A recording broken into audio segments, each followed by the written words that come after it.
Ce qu'on peut retirer de ce scrutin, environ trois éléments. Le premier, c'est que effectivement, ce qui a été reconnu dans la campagne de Yannick Jadot et d'Europe Écologie, Les Verts, c'est la priorité, l'urgence climatique, c'est clair. Et donc il y a effectivement cette thématique fortement à mettre en œuvre dans le cadre du nouveau mandat européen. La deuxième leçon qu'on peut en tirer, c'est que malgré la concurrence forte sur la thématique écologique et climatique dans cette campagne, les électeurs ont préféré l'original à la copie, ont préféré effectivement le bilan des élus européens sortants par rapport à ceux qui découvrent un peu assez fraîchement ces enjeux-là. Et le troisième élément qu'on peut en tirer, c'est que on a à reconstruire en fait un axe politique fort basé, centré sur l'écologie, l'urgence écologique et l'urgence sociale. Les deux, nous avons toujours, depuis le début qu'on existe, Europe Écologie ou Les Verts, mis ces deux thématiques en avant, l'écologie, la solidarité. Et donc c'est clair qu'il y a un axe à reconstruire autour de ces deux enjeux.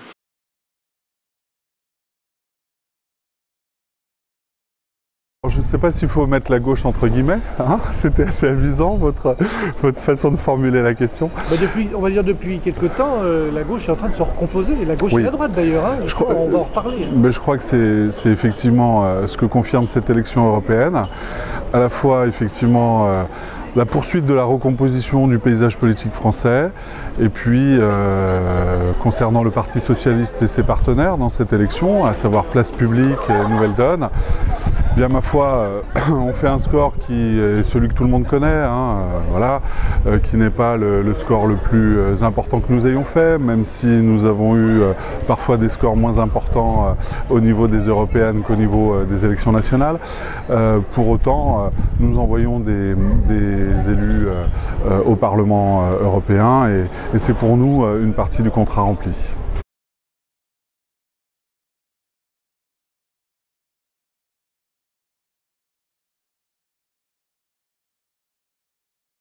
C'est jamais assez de voir par rapport à une très belle campagne qui a eu lieu, je parle nationalement et même localement. Yann Brossat a su soulever un certain enthousiasme. Ces interventions télé ont vraiment été très efficaces. On a eu des gens au marché, notamment à Chambéry-le-Haut, qui nous ont dit écoutez, on a compris ce qu'a dit votre candidat. Ce n'était pas le cas avec les autres. Donc il a su faire une campagne de ce point de vue qui était vraiment très belle. Il a su ressouder les communistes.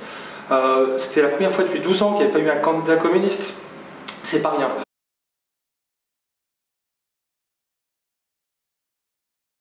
Si on prend les résultats bruts, on ne peut pas être satisfait parce qu'on n'aura aucun représentant à Bruxelles. Ceci dit, on s'y attendait un peu, vu la teneur de la campagne, parce qu'on a quand même assisté à une confiscation du débat européen. On n'a pas parlé d'Europe, on a parlé d'un match entre le président et Marine Le Pen qui avait été annoncé, qui a bien été alimenté pour que, effectivement, tout cela se passe autour de ces deux personnages. Ceci dit, j'ai une petite pensée pour les gens qui ont écouté en 2017 en disant votez Macron pour faire barrage à Le Pen et à qui on dit en 2019 votez Le Pen pour virer Macron. Donc voilà, si la politique ça se résume à ça, effectivement c'est décevant.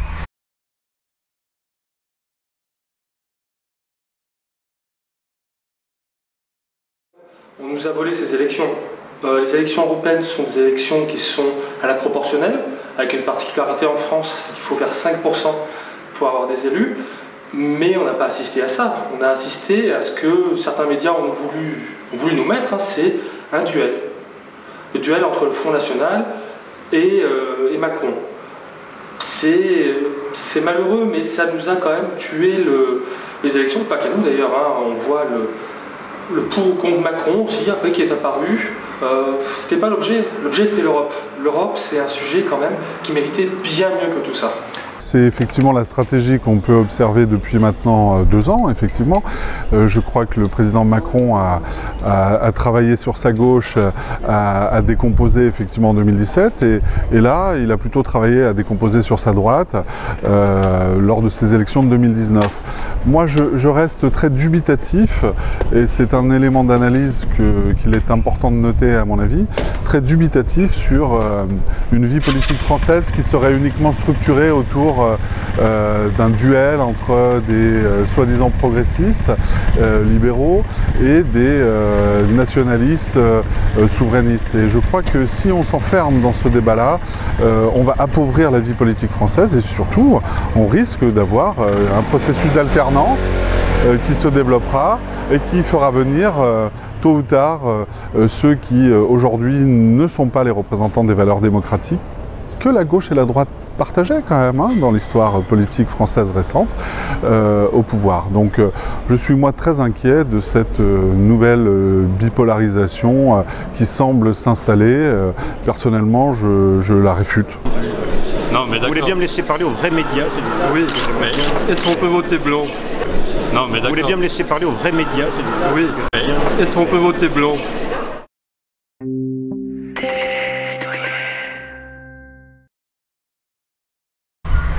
On est au-delà des 3% et pour nous financièrement ça paraît un détail mais c'est important. Et puis je pense que les graines sont plantées. Pendant la campagne présidentielle, Hamon a parlé du revenu universel, on commence à en parler. A parlé des perturbateurs endocriniens, on commence à en parler. A parlé du glyphosate, on en parle. Parle de l'égalité femmes-hommes, on est dedans. Pendant la campagne européenne, d'un passeport européen ou d'une citoyenneté européenne, c'est des choses qui commencent à faire leur chemin. Donc voilà, effectivement, on est un parti jeune, on ne sera pas représenté, mais je crois que ça continue et puis il faut aller de l'avant, puis il faut regarder devant maintenant. Le Parti Socialiste a sa responsabilité, d'une part, et puis d'autre part, au sein même de votre parti, hein, il y a eu un détachement de leaders. Ici à Chambéry, on a vu avec Bernadette Laclais se présentant aux législatives comme majorité présidentielle, mais aussi récemment avec Thierry Leroy-Pantin, qui est une figure quand même socialiste du département, qui donnait son choix plutôt pour Macron. Donc le Parti Socialiste, ses dirigeants, ses cadres, son électorat a une forte responsabilité dans ce qui arrive aujourd'hui. Alors je ne sais pas si on peut dire que c'est une forte responsabilité, comme toutes les forces politiques qui ont organisé le paysage politique français ces dernières décennies, le Parti Socialiste prend sa part de responsabilité. Je ne crois pas que ce soit le seul. Je pense que aussi bien à gauche qu'à droite, un certain nombre d'autres formations ont la même responsabilité, en tout cas partagent cette responsabilité. Après vous évoquez les personnalités locales, je pense que il faut quand même clarifier les choses sur l'engagement européen des uns et des autres et parfois la crainte que peuvent avoir certains responsables politiques eh bien de faire le lit du Front National, pense-t-il, et donc ils souhaitent voter plutôt pour des listes pro-européennes et plutôt pour des listes qui renforcent le président de la République. C'est comme ça, moi en tout cas, au niveau international. C'est comme ça que j'ai compris la position de Thierry Leroy-Pantin, par exemple. Par exemple, là, aujourd'hui, vous dites qu'il n'y a pas d'élus, malheureusement. Il y aurait pu y avoir des élus pour soutenir, et tout le monde en convient que les propositions de Hamon, elles étaient intéressantes. Vous auriez pu avoir des élus si vous aviez fait un accord avec Europe Écologie. Pourquoi ça ne s'est pas fait? Alors d'abord, j'ai envie de dire quel gâchis. Quel gâchis, parce que depuis quelques années, effectivement, en y allant diviser, on n'est pas reconnu, on n'est pas, et y compris nos électeurs ne comprennent pas et se détournent quelquefois de nos candidats. Hamon avait proposé tout au début de la campagne une votation en disant on fait une votation et puis on voit la majorité, quelle est la meilleure représentation et puis on y va ensemble. Ça a été refusé par les Verts. Alors, effectivement, les Verts, historiquement, savent pertinemment qu'aux européennes, ils font toujours des bons scores. Voilà. Je veux dire, politiquement, ils ont assuré une stratégie qui consiste à dire on va avoir des élus, donc on va avoir aussi des financements. C'est la vie d'un parti. Bon. Ça a été au-delà de leurs espérances, d'ailleurs. Hein. Au-delà de leurs espérances, parce qu'il faut quand même dire que la semaine avant les élections, tout le monde a peint plus vert que vert, quoi. Y compris en vert fluo. Macron y compris, c'est-à-dire qu'on est parti sur des grandes dissertations sur l'écologie, la transition énergétique. On en est même à se demander comment la République En Marche va pouvoir appliquer cette écologie qui n'est même pas appliquée dans son propre pays. Enfin bref. Dans cette recomposition-là, comment vous vous situez, vous? Nous avons clairement, et c'était la démarche d'ailleurs du Parti Socialiste dans cette campagne des Européennes, qui était de dire rassemblons-nous, nous avons au moins, je crois que c'est la Fondation Jean Jaurès qui avait fait cette analyse tout à fait intéressante, comparant les programmes du PS, comparant les programmes de Benoît Hamon et les programmes d'Europe Écologie Les Verts, montrant qu'il y avait 80% des propositions qui pouvaient être convergentes et malheureusement le rassemblement qui pouvait être souhaité et qui est, je crois, souhaité par une grande partie de la population de gauche, eh bien n'a pas eu lieu pour des raisons qui, je ne vous le cache pas, continuent à m'échapper. Donc, ça s'est pas fait. Ça s'est pas fait avec les Verts, ça s'est pas fait avec le PC où des discussions avaient été entamées et puis elles ont été rompues pour des problèmes aussi électoraux. Quel que soit, je veux vous dire, on prend aussi notre part de responsabilité là-dedans. Ce qui veut dire que c'est plus possible. On le sait, c'est plus possible. Si on continue comme ça, on va continuer à avoir 3% pour le PC, 3 ou 4% pour Génération, selon l'humeur du jour et les tendances, 8 ou 10% pour les Verts, et puis il y a des gens en face qui se frottent les mains. Voilà, c'est une réalité.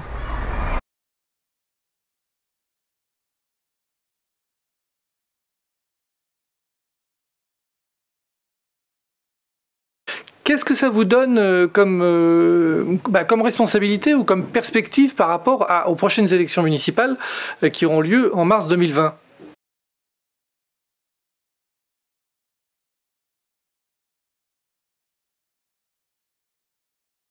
L'électorat est aujourd'hui en grande partie hors des partis. Et pour les futures élections, je pense qu'il faut aussi que nous prenions l'enseignement de tout cela et que nous construisions, que nous accompagnions en fait des dynamiques, je dirais largement citoyennes, plutôt que partisanes. Alors, on a fait Cavalier-Seul, c'était des élections proportionnelles. Donc après, c'était normal de faire comme ceci. Les municipales, c'est un autre scrutin. Nous, ce qu'on fait à Chambéry, en tout cas le Parti communiste français, c'est on voit la base directement. Ce ne serait pas une discussion entre chefs en haut, on a une expérience précédente qui s'appelle Cap à gauche. Cap à gauche, où on a fait une liste, alors c'était initié par le Parti communiste, mais c'est les gens qui ont créé cette liste, avec des comités de campagne où c'était vraiment participatif. On fait la même chose. Là, cette fois-ci, il y a des citoyens qui sont engagés, il y a le Parti communiste, il y a Génération. On va essayer de mener le bébé le plus loin possible, hein, avec notamment, on appelle toujours tous ceux qui veulent se rassembler à nous rejoindre. On n'est pas en position de force. Là-dessus, je pense que ce qui peut être un atout, c'est qu'actuellement à gauche, personne ne peut jouer les gros bras. C'est fini un parti hégémonique qui disait « moi je fais 20, 25, 30 et je vais rassembler autour de moi ». Personne ne peut aujourd'hui revendiquer, suite aux élections, le leadership de quelque formation de gauche que ce soit. Et ça peut être un atout. Alors Jean-Pierre, les gars, on entend bien dans un monde qui n'existe plus, hein, 25%, oui. Mais c'est ce qu'on entend cette semaine du côté des Verts, hein, avec Jadot. Hein. C'est-à-dire que c'est nous, la force, venez sous notre panache vert. Hein. Point. On verra comment on déclinera ça localement quand même. Parce qu'après, il y a les militants locaux, il y a la vie. Villes, hein, voilà, ça, bon. il y a les militants locaux, il y a la vie. Moi, j'ai qu'une certitude sur les élections municipales. C'est que si on y va diviser, on perdra. Donc, y aller ensemble, c'est quoi? C'est y aller sur un projet. Il y a des choses qui sont en train d'être mises en place. Moi, Génération est dans un groupe qui s'appelle Chambéry Solidaire 2020. On a déjà fait des réunions publiques avec des habitants à Cognien, à Chambéry-le-Haut, à Saint-Alban, à la Motte-Servolex. Il va en avoir une autre à Cognien. Il y a eu une journée sur la gratuité. Il y a des thématiques qui sont abordées pour essayer de construire un projet pour l'agglo. On sait parallèlement qu'il y a un mouvement qui s'appelle le mouvement citoyen qui procède de la même manière, qui fait des réunions, qui commence à avoir une idée sur des thématiques et qui veut faire un programme, où Europe Écologie Les Verts est fortement engagée et où je crois comprendre, pour être allé aussi à une des réunions, que la France Insoumise y est aussi.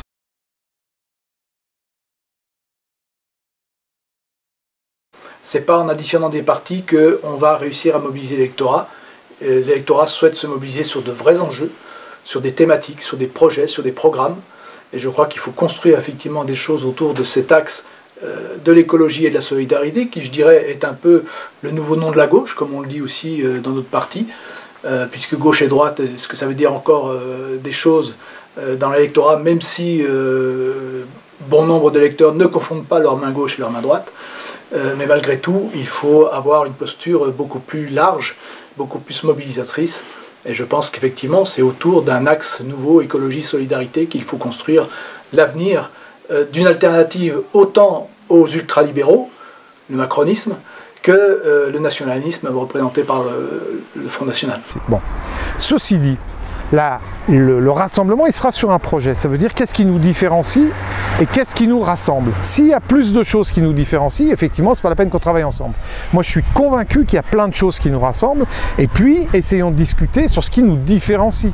Et à partir du moment où il y aura un projet, bâtissons un programme, et les gens porteront ce programme.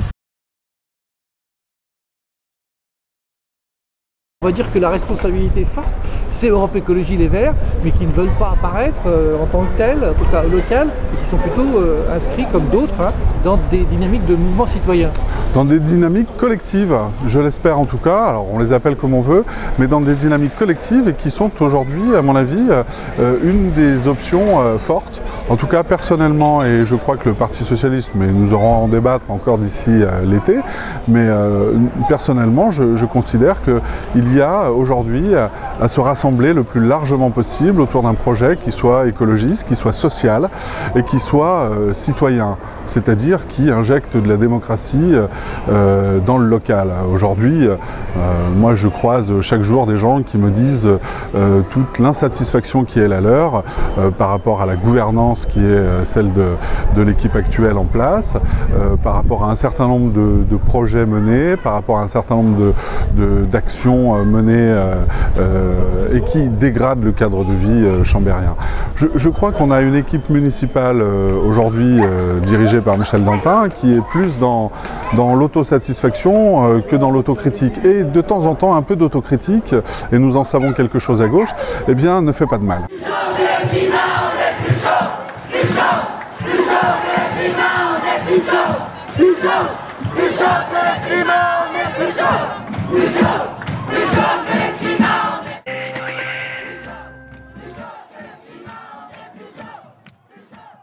Est-ce que, Henri Dumassier, vous ne tournez pas un peu autour du pot? C'est-à-dire que, moi je ne vous parle pas d'état-major, je parle vraiment des gens qui ont voté. Je trouve que les élections c'est magnifique parce que là on voit les gens qui ont voté.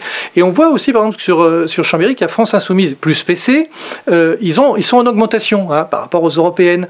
Est-ce que ce que vous dites là, c'est pas un peu ce que dit Jadot, d'ailleurs je crois aujourd'hui, finalement, ralliez-vous à notre panache vert et d'ignorer un peu les autres partenaires, on va dire quand même traditionnel, même si on est dans une période de transition, quand même, partout il y a toujours eu des alliances entre guillemets.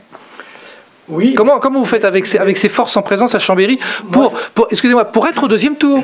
Parce que la question, elle est là, elle n'est pas de faire un beau score au premier tour. Je dis qu'il faut créer effectivement un axe basé sur l'écologie et le social à Chambéry. Ceux qui voudront en être en seront, ceux qui ne voudront pas en être n'en seront pas. Et je ne fais pas de procès d'intention à quiconque, mais ce n'est pas une liste PC plus PS plus Vert plus Génération S, etc. qui va mobiliser l'électorat. C'est le contenu du programme que nous proposerons, et à nous de nous entendre sur notre programme. Je pense qu'il y a effectivement des convergences possibles. Si Europe Écologie Les Verts, si le Parti Socialiste décide d'aller dans le Grand Chambéry 2020, et on accepte, on va dire, le fonctionnement, et si on a un cadre commun qui est donc un programme fort avec des valeurs de gauche, en tout cas que nous on estime de gauche, et écologiste, ben banco, on y va, il n'y a aucun problème. Mais ça ne sera pas la discussion entre le chef du PCF et le chef des Verts.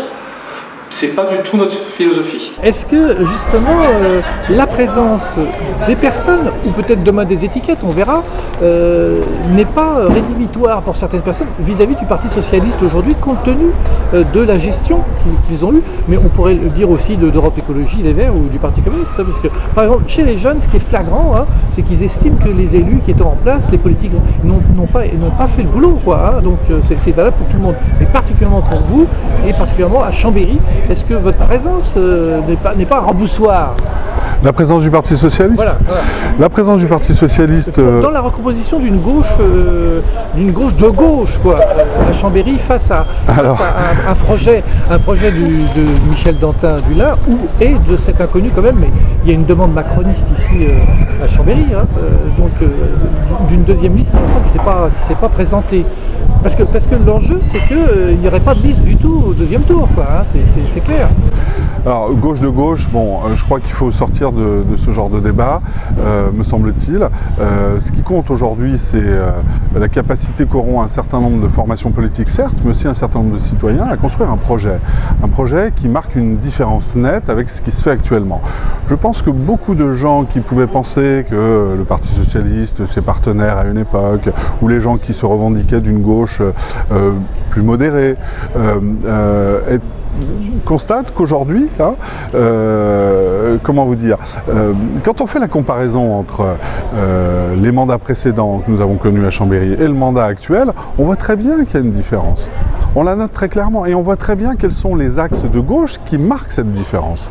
À la fois sur le plan social, à la fois sur le plan environnemental aussi, puisque la question environnementale n'est pas d'une nouveauté au Parti Socialiste, même si historiquement ça n'est pas au cœur de la démarche socialiste, ça reste, et c'est devenu de plus en plus un axe fort. Et nous voulons, nous, être porteurs d'un complément, d'une orientation, d'un axe social fort dans un cadre de projet social écologique. Et là, le corps électoral, il parle. C'est-à-dire qu'il y a un désamour, on peut dire, hein, flagrant entre les citoyens, et par exemple, pour parler de la gauche, avec le Parti Socialiste. Est-ce qu'il n'est pas temps de faire un front, par exemple, sans le Parti Socialiste aujourd'hui, par exemple, avec Europe Écologie Les Verts, etc. Parce que semble-t-il, on l'a vu ici à Chambéry, la leader du Parti Socialiste, qui était l'ancienne maire, au présidentiel, faisait partie de la majorité du présidentiel. Thierry Repentin, qui est le leader du Parti Socialiste ici, en tout cas la personnalité, on va dire, hein, non pas son secrétaire départemental, a appelé à voter Macron. Est-ce que là, il n'y a pas une opportunité historique et que vous, entre autres, avec votre score peut-être un peu moins, vous avez une responsabilité par rapport à ça? Vous savez, nous, déjà la fois précédente, nous n'étions pas avec le Parti Socialiste. Hein. Il y a eu quelque chose au second tour, parce que ça, c'est malheureusement, en faisant un peu plus de 7%, on n'est pas au second tour, et nous voulions être représentés, et que nos électeurs soient représentés au second tour. Après, les scores des européennes, je pense qu'il faut les laisser aux européennes. Aujourd'hui, quand vous avez quasiment plus de 20% Europe Écologie Les Verts, rappelons-nous combien ont fait les écolos aux dernières élections présidentielles où ils étaient bien plus bas, c'est Eva Joly. Les européennes restent les européennes. À mon sens, il ne faut pas tout mélanger. En même temps, il ne faut pas jeter le bébé avec l'eau du bain. Hein. Il faut voir qu'il y a quelques enseignements à tirer de ces élections. Et pour les municipales, ça se fait aussi avec les militants. Aujourd'hui, on voit que les partis qui ont fait le plus de scores aux européennes à Chambéry, ce n'est pas ceux qui ont plus de militants, ce n'est pas ceux qui vont plus sur le terrain. Pour les municipales, la campagne médiatique sera différente. Moi, je suis fortement opposé à des accords d'arrière-cuisine entre les deux tours. Comment expliquer à des électeurs que, avant le premier tour, on n'a pas pu s'entendre parce qu'on n'était pas d'accord là-dessus, on ne voulait pas faire ça, et que tout d'un coup, par miracle, le lundi soir, tout va bien, on est ensemble et on va être capable de diriger sur un même projet. Donc, je pense qu'on a tendu des mains, d'autres aussi le font. On va arriver à se voir, à se parler et à se projeter. Après, qu'est-ce qu'il en sortira ? Je ne suis pas devin. Moi, je suis d'un naturel optimiste. Je pense que c'est possible. Nous, on fait tout pour qu'il y ait la liste la plus large possible. Nous avons fait une initiative assez importante sur la gratuité. Par exemple, vous aviez le mouvement citoyen, vous aviez Grand Chambéry Solidaire, vous aviez des associations où il y avait vraiment un large rassemblement. Nous, c'est notre ambition. On ne veut pas qu'il y ait 40 listes, bien entendu. Après, l'analyse qui est faite, pourquoi il y a une liste centriste, on va dire macroniste, tout ça, moi, je n'ai pas de boule de cristal aujourd'hui. C'est une hypothèse, hein. C'est une hypothèse de travail qui se tient. Mais maintenant, nous, ce qu'on fait, c'est être sur le terrain et faire en sorte qu'on ait le rassemblement le plus large possible avec des valeurs qui sont les valeurs historiques de la gauche, et qui, aujourd'hui, la gauche est vraiment écologiste. Red is the new green. C'est notre nouveau slogan au Parti communiste. Je le crois vraiment. Est-ce que dans la logique de la dynamique des deux personnalités que j'ai citées, Bernadette Laclais et Thierry Repentin, est-ce que ce serait possible finalement d'envisager une liste, d'ailleurs qui au local ici à Chambéry ne s'appellerait pas une liste macroniste, mais enfin une liste de centre droit et centre gauche, quoi, finalement? Écoutez, je crois que si on s'enferme dans les étiquettes, on va se tromper. Parce que je ne suis pas sûr que les Chambériens soient en attente de savoir qui sera sous telle ou telle étiquette. Ce qui m'importe moi, c'est le projet qui sera proposé aux gens. Et si le projet proposé est un projet qui est axé sur 3 principaux pôles, à mon avis, qui doivent être le social, l'écologie et la citoyenneté locale réinventée, alors on pourra avoir un rassemblement bien au-delà d'un certain nombre d'étiquettes. Et personne, aucune de ces étiquettes dont vous parlez, que ce soit l'étiquette LaREM, que ce soit même la droite, que ce soit la gauche, eh bien, sont aujourd'hui majoritaires à Chambéry. Donc forcément, il faudra à un moment que ce soit le projet qui rassemble des personnalités, des gens qui ont envie de s'impliquer, des citoyens qui ont envie de s'impliquer dans la vie locale. Alors après, je sais aussi que le mouvement citoyen ne veut pas ou est assez en désaccord avec le terme de parti. Moi, j'ai pas honte de faire partie d'un parti politique. C'est noble, c'est un lieu où on décide, on discute, on débat, on avance. Après, il faut savoir comment il fonctionne. C'est vrai que si un parti, c'est qu'il y a un instrument pour régénérer et faire arriver des élus, c'est pas jouable. Par contre, si un parti, c'est un lieu où on débat, où on avance des idées, et après des gens portent ces idées-là, c'est à mon avis tout à fait louable. Je redis quand même, Henri Dupassieux, avec ce traumatisme qu'il y a eu à la présidentielle, hein, est-ce qu'on va se retrouver au municipal avec des listes et des mouvements citoyens intéressants par rapport à mais divisés au premier tour, ce qui fait que s'il y a des chances que ça ne passe pas, quoi.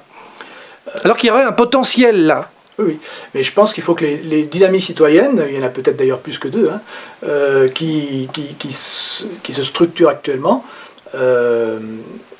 doivent effectivement progresser en termes de reconnaissance. Des discussions devront avoir lieu, c'est évident, pour créer effectivement une vraie alternative à la droite républicaine, et je pense un peu macroniste aussi. On ne sait pas trop où il se situe actuellement à Chambéry. Il risque d'avoir une deuxième liste face à la droite macroniste, hein, à Chambéry. Le potentiel électoral est là, en tout cas. Oui, tout à fait. Et donc, l'axe de l'écologie, de la solidarité, de l'urgence sociale et de l'urgence écologique doit effectivement se structurer. En tout cas, nous, les Verts, on va se mobiliser pour cela.